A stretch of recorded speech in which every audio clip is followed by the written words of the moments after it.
I hit this issue today, and here is the quick fix that solved it. If you want to stop your Disney Plus subscription from automatically renewing, follow these simple steps. Step 1. Log into your account.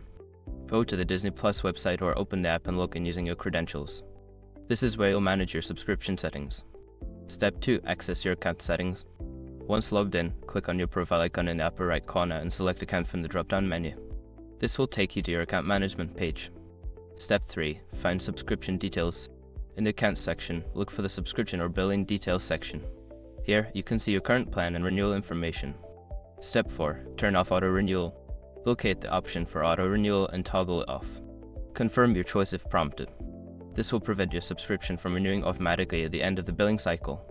Step 5. Check for confirmation. After turning off auto-renewal, you should receive a confirmation message on the screen. Make sure to check your email for confirmation as well, just to be safe. Remember, if you don't see the auto-renewal option, it might be because you subscribe through a third-party service like Apple or Google Play, and you will need to manage it through their platforms.